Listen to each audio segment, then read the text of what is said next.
그는 짐을 꾸렸다. 가죽 부대 하나, 여행의 다른 지팡이 하나, 갈아입을 옷 한 벌. 창밖 광장에는 어제 막 세운 돌판이 서 있었다. 사람들이 그 앞에 몰려서서 손끝으로 글자를 짚어가며 읽고 있었다. 스파르타의 세법, 도시 전체에 못 박힌 문장들. 문가에서 젊은 부관 하나가 물었다. 어디로 가십니까?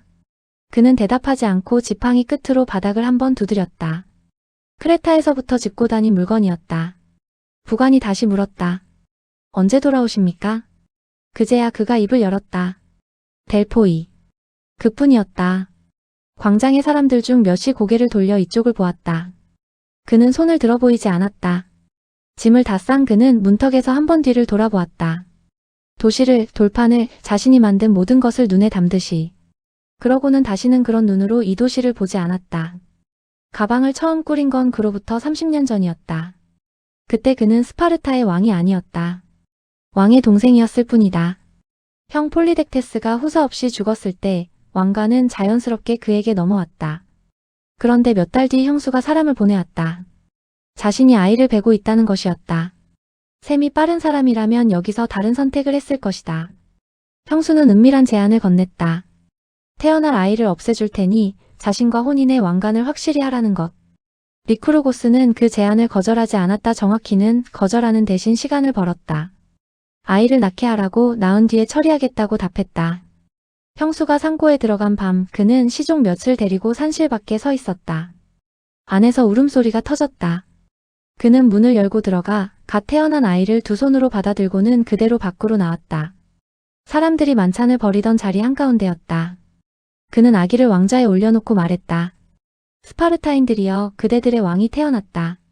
그러고는 아이의 이름을 카릴라오스라 지었다. 그 순간 그의 손은 여전히 아기를 받쳐든 채였다. 왕자를 스스로 내려놓는 손이 가장 먼저 한 일이었다. 이 장면을 지켜본 사람 중 일부는 감동했고 일부는 의심했다. 형수의 친정 쪽에서는 특히 후자가 많았다. 리쿠르고스가 언젠가는 조카를 밀어내고 왕자를 차지할 거라는 소문이 돌았다. 근거는 없었다. 하지만 소문은 근거 없이도 잘한다. 리쿠르고스는 그 소문에 반박하지 않았다.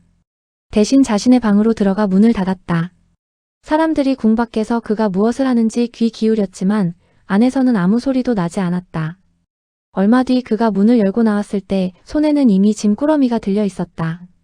조카가 왕좌에서 안전해질 때까지 자신이 도시에 없는 편이 낫다고 판단한 것이다. 그는 크레타로 갔다. 그곳의 법과 제도를 오래 들여다보았다. 이오니아로 건너가서는 그곳의 시가와 이야기를 모았다. 어느 도시에서는 광장에 나가 부자들의 대문이 얼마나 높은지, 가난한 자들의 집이 얼마나 낮은지를 눈으로 재고 다녔다. 아무에게도 이유를 말하지 않았다. 여행은 몇 년을 끌었다. 스파르타에서는 그가 영영 돌아오지 않을 거라는 말이 돌았다. 그는 돌아왔다. 돌아온 도시는 그가 떠날 때와 크게 다르지 않았다. 부유한 자는 더 부유해졌고 가난한 자는 그대로 가난했다. 소수가 땅을 쥐고 다수는 그 땅을 빌려 목숨을 이었다. 리쿠르고스는 이 도시를 처음부터 다시 짜야 한다고 결론지었다. 왕이 아니라 법으로. 그는 델포이로 먼저 갔다. 신탁이 뭐라고 답했는지 그 자신 말고는 아무도 정확히 알지 못했다. 그가 산에서 내려왔을 때 손에는 아무것도 들려있지 않았다. 종이도 석판도 증거가 될 만한 것은 아무것도. 다만 그는 그때부터 다른 사람처럼 움직이기 시작했다. 그는 이미 한 번 조카를 지키기 위해 도시를 떠난 적이 있었다. 아무 말 없이 아무 증거도 남기지 않고. 사람들은 그때도 그를 완전히 믿지는 않았다. 하지만 이번엔 믿을 수밖에 없었다. 그가 가져온 것은 물건이 아니라 도시를 다시 짜 넣을 규칙이었으므로. 개혁이 하나씩 도시에 박히기 시작했다. 땅은 다시 나뉘었다. 가진 자와 못 가진 자의 경계가 지워지도록 거의 같은 크기의 몫이 모두에게 돌아갔다. 금과 은은 도시에서 사라졌다. 대신 무겁고 다루기 힘든 쇠막대가 화폐를 대신했다. 부는 더 이상 쌓아 감출 수 있는 것이 아니었다. 그리고 아이들의 차례가 왔다. 갓 태어난 아기가 장로들 앞에 눕혀졌다. 살릴지 버릴지 국가가 정했다. 몸이 튼튼하면 나라의 몫으로 거두어졌다. 그렇지 않으면 타이게토스의 골짜기로 보내졌다.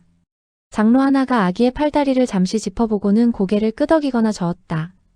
그것으로 끝이었다. 부모는 그 결정 앞에서 어떤 말도 할 수 없었다. 리쿠르고스는 그 자리에 없었다. 하지만 그 법을 만든 것은 그였다. 7살이 된 사내 아이들은 부모의 집을 떠났다. 이제 도시가 그들을 길렀다. 무리를 지어 훈련받고 무리를 지어 먹고 무리를 지어 잤다. 부자든 가난한 자든 같은 자리에 앉아 같은 검은 죽을 나눠 먹었다. 부유한 집안일수록 그 규칙에 분노했다.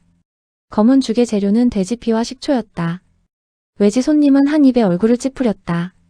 스파르타인들은 태연히 그릇을 비웠다. 분노는 광장에서 터졌다.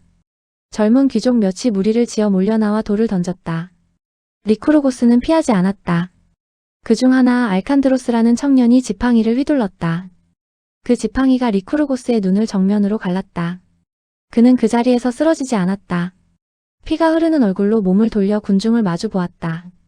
아무도 다시 다가오지 못했다. 그는 손으로 얼굴을 감싼 채 자신을 부축하려는 이들도 물리고 혼자 걸어서 집으로 돌아갔다.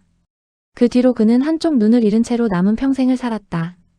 돌을 던진 무리 중 몇은 이미 예전부터 부유한 집 자제들 사이에서 알려진 얼굴들이었다. 아버지 대에서부터 창고에 금을 쌓아온 집안들이었다. 그들이 잃을 것을 가장 많이 가진 자들이었다는 사실을 리쿠르고스는 굳이 입 밖에 내지 않았다. 도시는 알칸드로스를 죽이라고 요구했다. 리쿠르고스는 다른 답을 내놓았다. 그는 알칸드로스를 자신의 집으로 데려왔다. 벌하지 않았다.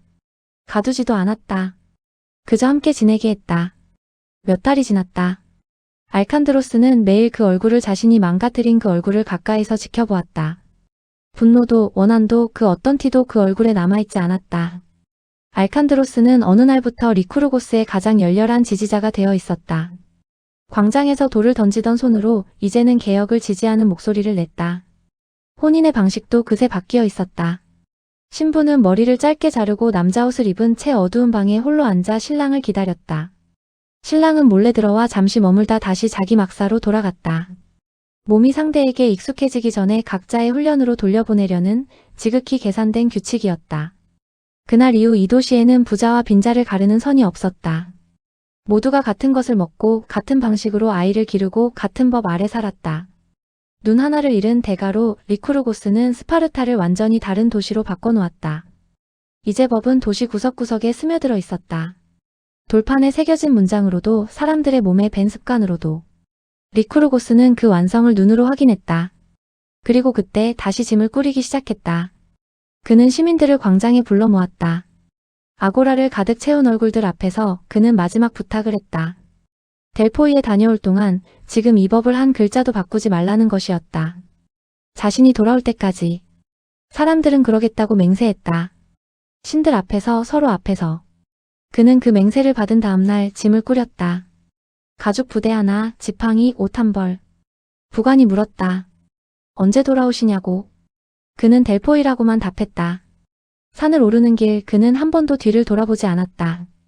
동행한 시종 하나가 나중에 그렇게 말했다. 그것이 사람들이 그에게서 들을 수 있었던 마지막 목격담이었다. 그는 델포이에 도착했다. 신전 안에서 무슨 말을 들었는지는 그 혼자만 알았다. 사흘 뒤 산을 내려온 그는 자신의 법이 옳다는 말 한마디만 남겼다. 증거를 보여달라는 사람은 없었다. 그의 얼굴에서 이미 답을 찾은 사람들이었다.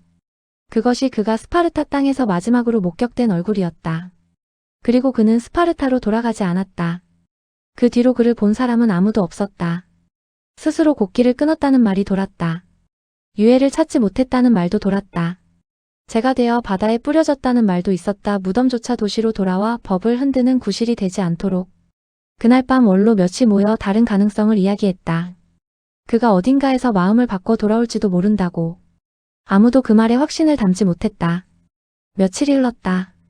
도시 어귀를 지키던 파수병들이 매일 저녁 성문 쪽을 바라보았다. 아무도 오지 않았다. 몇 달이 흐르자 사람들은 사절을 보내 그의 행방을 수소문했다. 델포이 신전의 사제들도 그가 그곳을 떠난 뒤로는 아는 바가 없다고 했다. 그가 걸어간 방향을 마지막으로 본 사람조차 남지 않았다. 스파르타인들은 그가 돌아오기를 오래 기다렸다. 그는 오지 않았다. 그래서 광장에서 한 맹세는 영원히 유효한 것이 되었다. 법을 바꾸려면 리쿠르고스가 돌아와야 했고 그는 다시는 돌아오지 않았다. 세월이 흐른 뒤에도 스파르타는 그 법을 거의 고치지 않았다. 다른 도시들이 왕을 바꾸고 제도를 뜯어고치고 다시 뜯어고치는 동안에도 스파르타의 돌파는 그대로였다. 도시는 200년 넘게 그 문장들 아래서 움직였다. 아무도 돌아오지 않은 한 사람과의 약속을 그렇게 오래 지킨 셈이었다. 다시는 자신의 법을 바꿀 수 없도록 스스로 떠나버린 입법가. 누마가 만든 평화 또한 그가 눈 감자 곧바로 흔들렸다. 법은 남았다. 그를 만든 손은 아무도 다시 보지 못했다.